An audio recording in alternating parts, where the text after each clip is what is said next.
Hello guys, Crispy here, welcome back to another video. In this one, my friends, I'm going to be testing the Radeon RX580 8GB model in Stalker 2. This is the other minimum requirements GPU for this game. I already tested the GTX 1060 6GB and, well, it went very badly. So I'm really curious to see if the 580 can pull ahead of that 1060 here. Hopefully it does. So we're running it with the latest AMD drivers, which are not the latest ones available at the moment for other GPUs that are newer. AMD has started slowing down the driver updates for the 580 already, so this is not a good start, I guess. And I'm not manually overclocking it, although this GPU is actually factory overclocked because it's the XFX GTS XXX version of the card. In Tech Power-Up's GPUs, you can see all of the GPU specs as usual, and over on the left, I'm pairing it with a Ryzen 9 7950X 3D CPU with half of its cores disabled, making it the same as a 7800X 3D. I disabled the non-3D V-Cache cores. And finally, on the memory tab, I'm using 32GB of DDR5. These are very overkill specs for a 580, and I know there will be some comments saying, oh, this is completely wrong, nobody's gonna pair this system with a 580. Well, this is just a GPU benchmark. If you are interested in your own specs, search for them. Let's get into it, shall we? And first up, let's go over the settings. I'm starting at 1080p resolution, and I think we will also need to drop it down to 720p. And I'm using the lowest settings possible, 69% sharpness. FSR is set to native AA, so it's still native resolution. It's just applying the anti-aliasing from FSR, and this looks better than like TAA, for example, and none over here. So I recommend you to do that. You lose 1 FPS compared to TAA, but at least it's not as blurry of a mess, you know. And the rest of the settings are set to low or disabled. And here we go, guys. I think this is where we started with the GTX 1060 as well, and it's getting pretty much the same FPS as that GPU, right? It was also getting like 20 FPS maximum around here, and 18 FPS, and that's exactly what we're seeing here, guys. So AMD or Nvidia from this generation is just going to be the same in Stalker 2.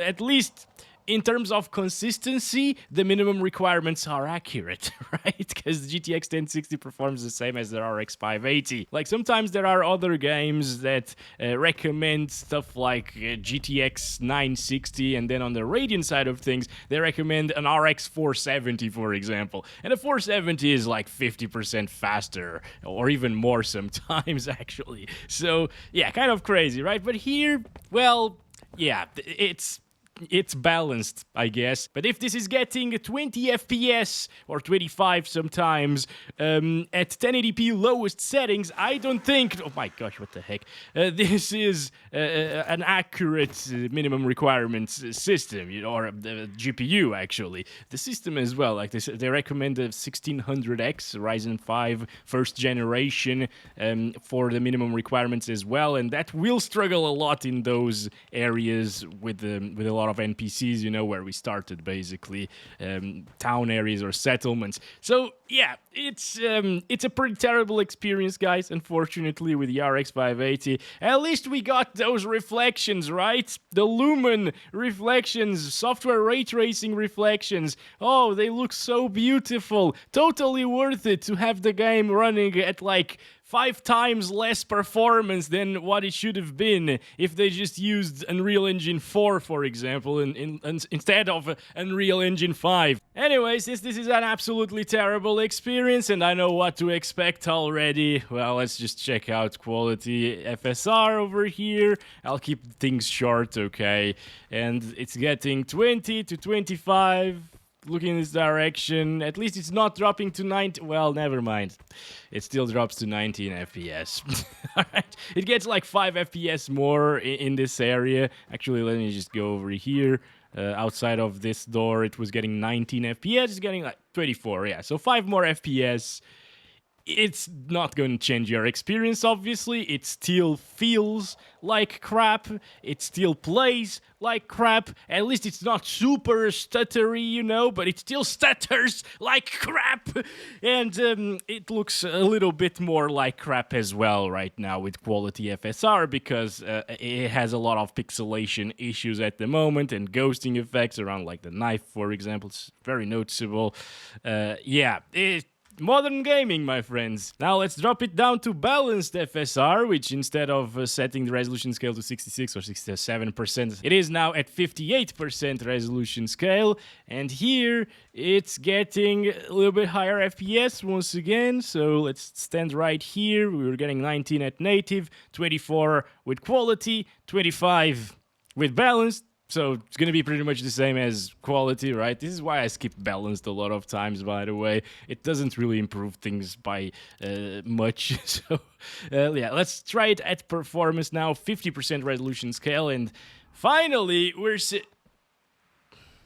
well, we started with 30 FPS, but it's not getting 30 FPS anymore. Now, the thing is, okay, this looks terrible right now, obviously, because it's upscaling from 540p, and that sucks. So it gets really pixelated, really noisy around the knife once again. Tons of ghosting there as well. But you can get 30 plus FPS out of those settlement areas. Obviously, if you come across a settlement area like that with a lot of NPCs, it will suck your frames per second and kill your GPUs, I guess, and CPUs as well. Don't forget, like if you're running something like an i7 7th gen, which they also set it on the minimum requirements, it's going to drop even further there. Even if you get to the point of like 360p resolution and you get 30 plus FPS inside of settlement areas with this GPU, if you have a CPU like that, it's still going to drop into the 20s, okay? Like,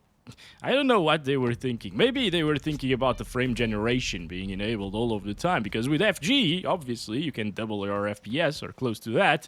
But with a baseline of 20-something or 30-something frames per second, it's going to feel like crap. It's going to be completely unstable and super input laggy as well. Also, I'm just taking a look here at the noise in the picture. Moving very slowly here. You can see around the knife once again. There's a bit of ghosting there. If I do this a little bit quicker, it's more noticeable. Lots and lots of noise. Yeah, like, if this is what they tested for minimum requirements, they say that they did test 1080p with FSR or TSR. TSR is going to be the same thing, by the way. Let me just set it here to performance. Should perform around the same. Actually, it's even more intensive, so never mind. It does look a bit better, honestly. The performance TSR looks better than performance FSR. What is AMD doing with their upscalers? What the heck? Okay, like FSR 3.1, which is the one that this game utilizes, is actually really good on quality and at higher resolutions like 4K and 1440p. But at 1080p, no. Anyway, we can still set it to like ultra performance. I'm gonna try that out. This is 360p resolution, guys. All right, and at 360p upscaled, it gets 30 plus. Look at the noise around the knife. Oh boy, I almost forgot about the name of the knife. What the heck, right? Look at that. Still drops at 360p resolution. What is going on? Okay, these guys just arrived, I guess. Yep, it still drops at 360p resolution into the 20s. Does that matter too much? Like, if it was 1080p native resolution, would that matter too much? No, not really. It would still be a playable experience, because outside you get 30 to 40, you know, and over here it only drops into like the high 20s, and you're not going to be shooting anybody here if you are not an asshole, basically. If you want to kill your friends, you actually can, okay? So yeah, that would be almost acceptable, I think, for a minimum requirements GPU. But this is 360p what we're talking about here, guys. Come on. Like, seriously?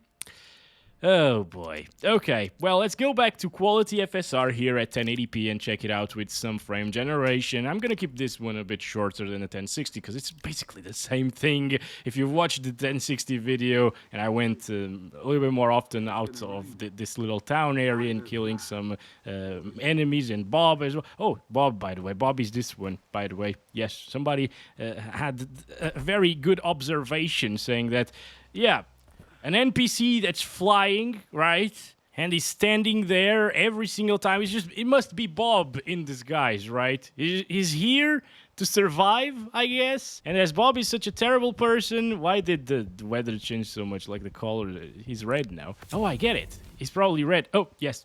I was low HP. I was low HP because Bob is right here, you know?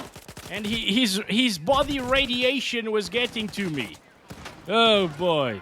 Anyway, guys, you might think that this is playable by looking at the footage in your monitor right now. Of course, I am playing the game here, 50 FPS. This is with frame generation enabled. It would be playable if this was native FPS, but since it's frame generation, what we're talking about here, the input lag is crazy. It's really, really high. It's a very scientific method, okay? Don't question it. It's not playable like this, even if you get to the point of like FSR Performance plus frame generation. It's going to be super rough. And a lot of people have told me that it feels even worse in terms of input lag with frame generation enabled than other titles with the same technologies, because it has mouse smoothing or mouse acceleration in the config files enabled at all times. That's why I miss a ton of shots, you know? Definitely. Now, obviously, even without all of those issues from mouse acceleration and so on, it will still feel like crap, okay? Because it is... Hello, Jack. How's it going? It is using frame generation over a baseline of 30-ish frames per second. And that feels terrible. And once you go into the town areas, it will feel even worse, obviously. So, no, guys, you cannot play this game with the minimum requirement GPU. At least it's not an enjoyable experience, okay? So I'm going to disable frame generation now. I'm going to set it back to the native anti-aliasing here. And we're going to check it out at 720p resolution next. So this is native 720p. Out here, you can get 30 plus FPS. You know what? With these graphics, I feel like a GT 1030 is what should get around the 30 FPS mark at 720p resolution, right? Obviously, the textures are still a lot better than some other titles that are older, but there are plenty of titles that look somewhat better than this on older engines, you know, and can actually play with these FPS on a GT 1030. And obviously, if we tried the GT 1030 here... Oh my god. Okay, yeah, this is not gonna happen with 20 FPS. If you try the GT 1030 here, which I guess I should, right? Let me know. It will probably get like 1 FPS or 0. Can we get 0 FPS with the GT 1030 in this one? You know what? We definitely need to check that out. Overall, it's just a terrible, terrible experience. 720p lowest settings. It's still dropping into the 20s, right? Obviously, again, for a first mission, for a first hour of gameplay, if you play it with an RX580, you might think, yeah, this is actually playable, because you're going to get those 30 to 40 frames per second at 720p, or like with FSR Quality as well. And by the way, I'm changing it to FSR Quality at 720p, yeah. Then you come into this area and it starts dropping like crazy. It's just gonna be a terrible experience. So I don't understand how they looked at these specs and thought, yeah, this is playable. We're gonna make these the minimum requirements GPUs, 1060 and 580. It just doesn't make sense. People with these GPUs should just refund the game if they have bought it, right? Alright, we're back here. Everything is so noisy inside. Look at all of that noise. Oh yes, next-gen graphics from UE5, guys. Noise and upscaling. Great. Feels awesome. Yeah, still 20s. You get the idea, right? It's not gonna get much better than this. Can we even get, without frame generation, can we even get 30 plus inside of this little town area? So this is 33% of 360p, and we can get 30 plus. Look at that, finally. Finally, it's not dropping into the 20s. But you gotta make your visuals look like this. What is this? It still drops! What the heck, bro? It still drops! Look at that! Oh my god! Goodbye, Bob! So yeah, you know, if you want to keep playable graphics, quality FSR at 720p is like the least of all, and it seems like your guy from the game, your character, needs glasses, you know?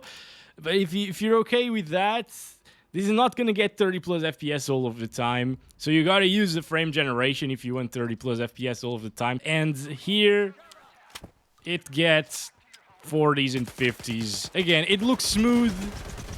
It looks like it is going to be playable. Frame time graph is actually pretty flat, which is, as I say that, we got a big stutter there, but that's the norm, you know. It's 60 FPS sometimes, especially out there, of course. It will get up to the 60s, 80s sometimes, you know. But the input lag is absolutely insane. And also, let's check if I can enable anti-lag. Yeah, it's right here. So I'm gonna try enabling anti-lag. See if it makes it better. What is going... Oh, no. So if you try to enable anti-lag, it's going to stutter a lot more for some weird reason. I don't know. Guys, this is all broken. Goodbye, guys. Okay, we said goodbye to Bob already. We saw Jack in this game. Unfortunately, we needed to kill Jack because he's hostile in this one. Honestly, maybe he just wants a hug because he's lonely. But if I let him, he will kill us. What the heck is going on? Oh, do not use the Radeon's overlay anti-lag over here because yeah, no. Actually, do not use anything, because it's not worth it in this game. This game is not worth it with the minimum requirements. Thanks for watching. Catch you in the next one. Love you all. Bye-bye.